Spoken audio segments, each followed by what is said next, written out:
Hello friends, welcome back to my channel new crystals. எல்லோரும் எப்படி இருக்கீங்க? இன்றைக்கி நம்ம சேனலில் ரொம்ப யூஸ்ஃபுல்லான வீடியோ தான் பார்க்க போகிறோம். வீடியோ பார்க்கறதுக்கு முன்னாடி நீங்கள் என்னோடய சேனலை ஃபஸ்ட் டைம் பார்க்குறீங்கன்னா மறக்காமல் ப்ளீஸ் நியூ கிறிஸ்டல் சேனலுக்கு சப்ஸ்கிரைப் பண்ணி கூடவே பக்கத்தில் இருக்கிற பெல் ஐக்கானை ப்ரெஸ் பண்ணி சேவ் பண்ணிக்கோங்க. ஸோ தட் நான் அப்லோட் பண்ணுற எல்லா வீடியோஸ்க்கும் உங்களுக்கு நோட்டிஃபிகேஷன் வரும். நீங்கள் மிஸ் பண்ணாமல் என்னோடய வீடியோஸை பார்க்க முடியும். வாங்க இப்போ வீடியோ பார்க்கலாம். இன்றைக்கி நம்ம சேனலில் எண்ணெய் கத்திரிக்காய் குழம்பு எப்படி பண்ணுறதுன்னு பார்க்கலாம். அதுக்கு 3 ப்ராசஸாக பண்ண போகிறோம். ஃபஸ்ட்டு ப்ராசஸ்க்கு ஒரு கடாயில் கொஞ்சமாக எண்ணெய் விட்டு எண்ணெய் சூடானதும் 1 கப் அளவுக்கு வெங்காயம் கட் பண்ணி சேர்த்துருக்கேன். வெங்காயம் சேர்த்து நல்லா பொன்னிறமாக வதங்கினதும் ஒரு பெரிய துண்டு இஞ்சியை கட் பண்ணி சேர்த்துருக்கேன். கூடவே 10 பல் பூண்டும் சேர்த்து பச்சை வாசனை போகிற வரைக்கும் வதக்கணும். இது கூட ஒரு மூடி தேங்காவை ஸ்லைசஸாக கட் பண்ணி சேர்த்துருக்கேன். கூடவே 3 தக்காளி ரஃப்பாக கட் பண்ணி சேர்த்து இந்த பொருட்கள் எல்லாமே பச்சை வாசனை போகிற வரைக்கும் வதக்கிக்கணும்.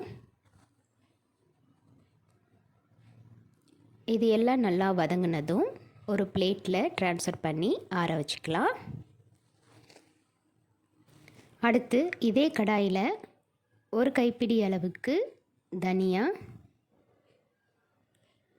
காரத்துக்கு தகுந்த காஞ்ச மிளகாய் சேர்த்து நல்லா வறுபட்டதும் நம்ம ஆல்ரெடி வதக்கி வச்சுருக்கிற மசாலாவோடு சேர்த்து நைஸாக அரைச்சி விழுதாக எடுத்துக்கலாம். அடுத்த ப்ராசஸ்க்கு கத்திரிக்காவை நல்லா வாஷ் பண்ணிவிட்டு இந்த மாதிரி ஸ்லைசஸாக கட் பண்ணி நம்ம அரைச்சி வச்ச விழுதை அதில் ஸ்டஃப் பண்ணி ரெடி பண்ணிக்கலாம். எல்லா கத்திரிக்காவும் இதே மாதிரி ரெடி பண்ணி வச்சுக்கலாம்.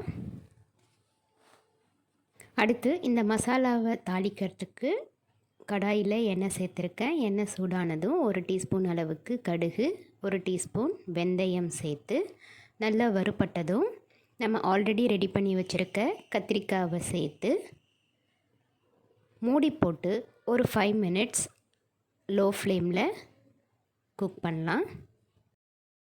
இந்த கத்திரிக்காய் முக்கால் பதத்துக்கு வெந்ததும் ஒரு கைப்பிடி அளவுக்கு புளிக்கரைசலோட நம்ம மீதமுள்ள மசாலாவை மிக்ஸ் பண்ணி வெந்துக்கிட்டு இருக்கிற கத்திரிக்காயோட சேர்த்து கொதிக்க விடணும். கூடவே தேவையான அளவுக்கு உப்பு, 1/2 டீஸ்பூன் மஞ்சத்தூள் சேர்த்து நல்லா கொதிக்க விடணும். கிரேவி நல்லா திக் கன்சிஸ்டன்சி வந்ததும் ஸ்டவ் ஆஃப் பண்ணிடலாம். சூப்பரான எண்ணெய் கத்திரிக்காய் குழம்பு ரெடி ஆயிடுச்சு. இந்த சிம்பிள் அண்ட் டேஸ்டியான எண்ணெய் கத்திரிக்காய் குழம்பை நீங்களும் ட்ரை பண்ணி பார்த்துட்டு எப்படி இருக்குன்னு கமெண்ட்ஸை சொல்லுங்கள்.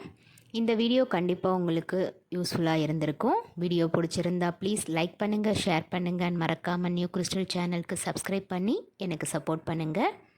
நெக்ஸ்ட்டு ஒரு யூஸ்ஃபுல்லான வீடியோவோட உங்களை மீட் பண்ணுறேன். Till then bye from new crystals. Thank you.